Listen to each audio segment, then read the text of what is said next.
Nemo Radio is on the air. A, B, C. A, always, B, B, C, closing. Always be closing. Always be closing. Surely you can't be serious. I am serious. And don't call me Shirley. Put that coffee down. Coffee's for closers only. Come after me! I'm a man! I'm 40! Hey, it's John Nemo. Welcome back to another episode of Nemo Radio. This is going to be one of my favorites because I'm going to talk about why being in a rock band back in my 20s was the best business school I ever went to. And this is really something that's driven me. I talked in a previous episode about, what's your why? The Simon Sinek book, Start With Why. And people don't buy what you do, they buy why you do it. And my why is really challenging the status quo, challenging conventional wisdom, not letting other people put limitations on, what I can or cannot achieve. And so this is something I get really fired up about because I look at the era we're living in. Do you realize this? We are living through the biggest technological change in human history. Like this is akin to the invention of the printing press, television, radio, all of it rolled into one. Like the internet and the availability of it and the mobile devices we have now, video, the capability to upload video and share it everywhere, and audio, what you're doing right now, listening to me in your head somewhere in the world, right? Hopefully you're not here in my house, I don't know, but we live in this incredible time, and I really feel like, at least here in the United States where I live, we still have a very antiquated, old version of education, especially higher ed, especially colleges and universities. And I get it. If you want to be a scientist or a doctor, believe me, if you're doing open heart surgery on me, I want to make sure you went through college and medical school. But when we're talking about business, when we're talking about even a trade like journalism or things like that, I came up as a journalist. And even then in the 90s, I found the most effective teachers were not the academics, were not the people with all the degrees who, passed all the tests and read all the books. The best professors I had in college were the adjuncts, the ones that didn't have any degree, but they worked at the Star Tribune, the big newspaper, or they were the editor, of a magazine or whatever it was, and because they had the real life experience. And so the lesson here for me, my wife and I argue about this all the time, and I get her going just by telling my kids, you don't need to go to college. We're not going to even worry about that. Because I feel like it's like the Matt Damon scene from Good Will Hunting, where he goes into the Harvard bar and the smart Harvard student is trying to embarrass Ben Affleck, who's Matt Damon's best friend in the movie, and this guy's spouting off all this knowledge, because he's a Harvard student, he's so smart, and Matt Damon, of course, is, the self-educated genius, and he just tears down the Harvard guy in front of all these girls and his friend and says, yeah, that's great, you're spouting off all this stuff, do you even have an original thought of your own? By the way, you're spending, X $100,000 getting your Harvard education. I got the exact same education for like $2.82 in late fees from the Boston Public Library, and I look at it, I'm like, that's so good.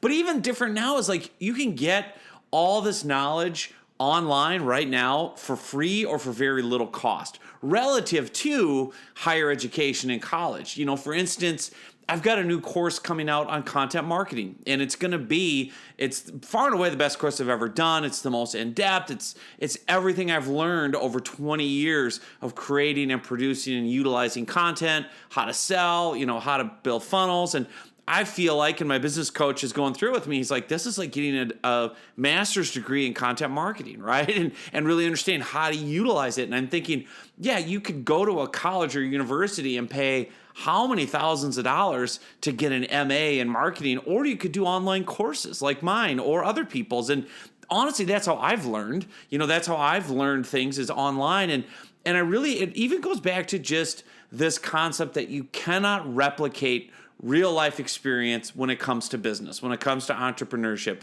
Again, doctors, scientists, whatever, I get it. You got to go through schooling. but I really believe this. And I just drew on this own story from my own experience of, you cannot replicate real life. So for example, and I'm going to play a song at the end. I'm going to play one of our songs. I was in a rock band in the late 90s, early 2000s. So I was in my 20s, called Carnival of Sorts. And if you've ever seen VH1 Behind the Music, where they had the bands. You remember that series? It was so good. And I know a lot of you will remember it because you're of a certain age, a certain vintage, as we'll say. Carnival of Sorts was like one of those bands on VH1 Behind the Music. We had all the drama and all the fighting, but none of the success, right? But we had good songs. We had good music. And anyway, I started a band, and we had some good success, and we were out doing things, but I really had to become the business manager, the booking agent, the de facto tour manager.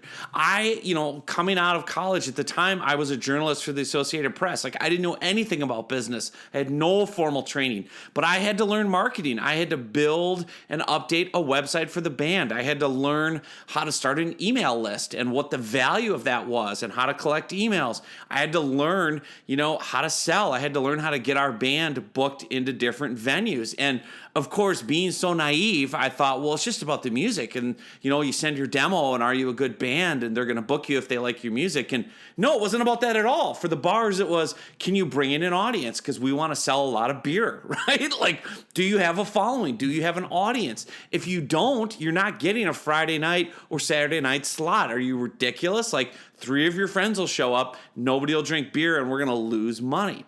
And so I had to learn the business model that the bars used and realize, oh, that's why you have to build an audience. Because if we build an audience and have an email list and have a website and promote gigs and get our friends to come and get our fans, quote unquote, we actually did have fans, I think, to come, then the bars will go, oh, wow, they brought a lot of people in. Those people spent a ton of money. Let's book them again. It was not nearly as much about the quality of our music or whatever as it was, whoa, they can draw a crowd. So even that lesson early on, the business of music, had to learn fundraising. We had to get money to record a professional album because we wanted to, move further on beyond just playing bar gigs and having like scratchy, cassette tapes that we would sell people because we didn't have professional recording equipment. I even learned public relations, how to get our music reviewed, how to get people to come to our shows, how to get local music writers to, talk about us and promote us so that people would check out our stuff. I had to learn human relations. I had to learn how to manage my coworkers in this band, right? Going through people saying, once we started getting paying gigs, we started having fights about what should we do with the money, right? Some people in the band, let's just all take the cash and split it 4 ways. Other people said, no, let's reinvest it into the band. Let's save it for, recording time and all these different things. And hustle, of course, was involved, and just understanding this is so much more than just making music. Like, that naive view I had as an artist was, wow, if we just create great songs, it'll all just happen, right? Like the movies, we'll get discovered. And it was so different than that. But it was like going through business school. It was like getting a degree in entrepreneurship. Those couple of years I spent with Carnival of Sorts, growing the band, growing an audience, building an email list, learning how to do, at the time, HTML coding for a website, learning how to talk and sell to bar managers and booking agents and things like that, learning public relations and how to interact with journalists. All these things prepared me for future steps in my career. And none of it, I would argue, I would have been nearly as effective at if I hadn't just gone out and done it and learned from failures and mistakes. And, I remember one time I had some gumption.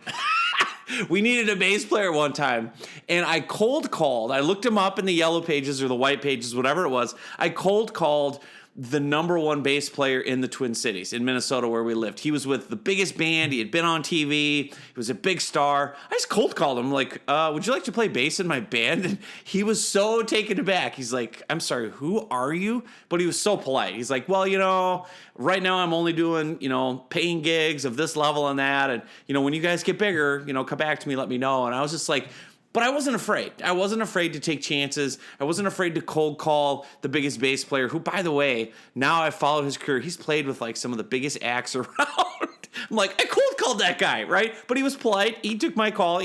I wasn't afraid. And that's the thing about this is understanding for you listening right now, whatever stage you're at in your career, if you're just starting, if you've been at it for a while, if you've hit a wall with something like lead generation or clients or things like that, you've got to try new things. You've got to learn new things. And, you really have to experiment and understand failure is the best teacher.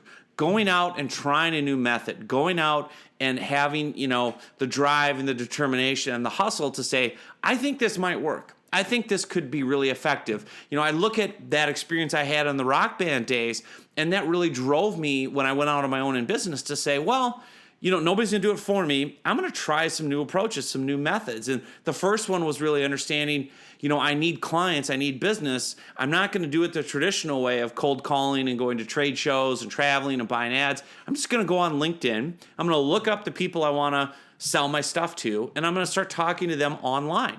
And I'm going to replicate real life one-on-one engagement online using LinkedIn with people all over the country, all over the world. And I was able to do it. And I was able to generate 6 figures of revenue in 90 days. And that's how LinkedIn Riches was born. And that really came out of those Rock Band days of hustle, try stuff, don't be afraid to fail, learn some hard lessons those first, few weeks marketing on LinkedIn about what worked and what didn't. And I just love this. I love the opportunity that we all have. I love the opportunity that you have sitting here right now, listening to me, whatever you're doing, driving, mowing the lawn, folding the laundry, like you're getting educated, you're getting smarter. You're not paying for this, by the way. This is a free podcast. You're getting knowledge, you're getting inspiration, you're getting ideas.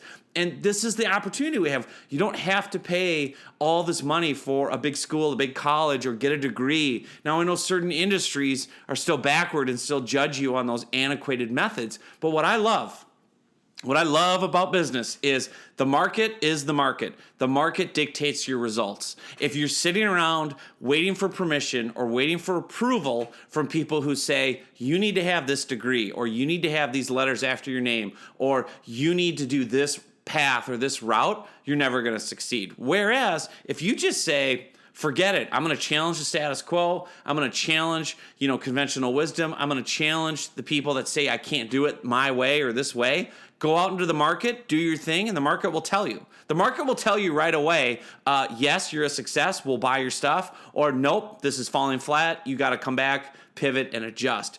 That's the opportunity we have. That's the era we live in, is there's nobody stopping you. So please understand this. Like, you have the opportunity. You have the ability. There are no more excuses, by the way. You can go on YouTube. There are billions of hours of tips and training and content on YouTube. You can go on to podcasts. You can go on and read blogs. You can buy online courses and trainings. There's so many ways to get educated, to get inspired, to get motivated, and to be successful. And that's what I love. That's what I love about what I do, getting you fired up, working with you, training people, whether it's my free content, the paid content.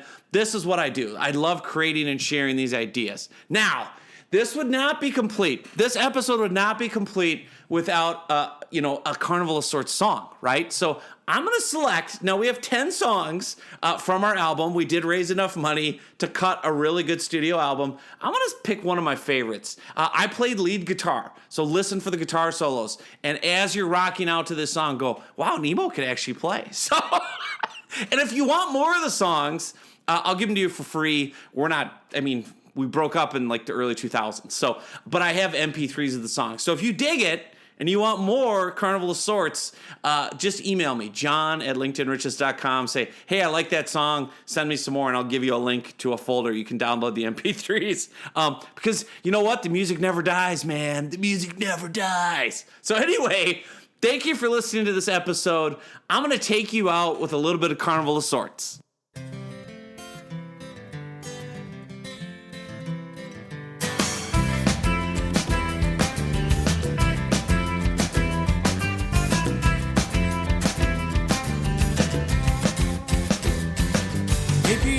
Girl, play me a little song when I'm blown away. Just how quickly you've come along. Will you dance and sing? How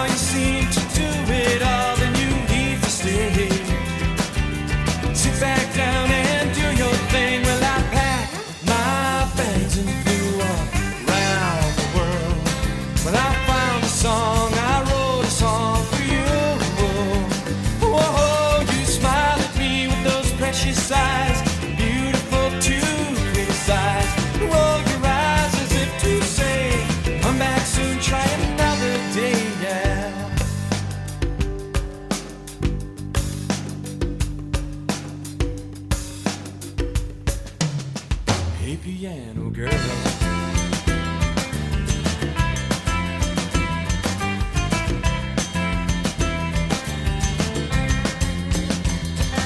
Hey piano girl, let me see that smile. You roll your eyes, look at me as if I'm wild. Well, you're telling me to go ahead and play your song, but I know that you love nothing more than to come along. Well, I packed my bags and flew round the world. Well, I found a song, I wrote a song for you. Oh, you smile at me with those precious eyes, beautiful to criticize. You roll your eyes as if to say, come back soon, try another day, yeah.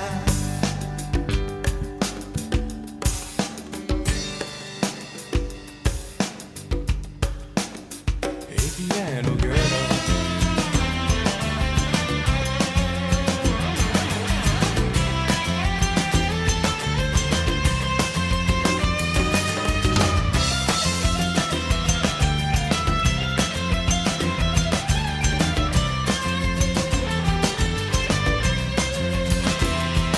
Hey, piano girl, it's just around the corner. Your day will come.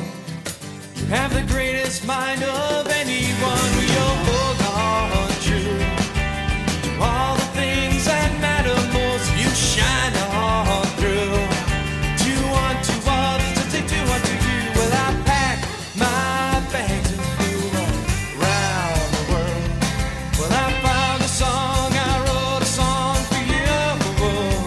Oh, you smile at me with those precious eyes, beautiful to criticize. You roll your eyes as if to say, come back soon, try another day, yeah, yeah. Say another day.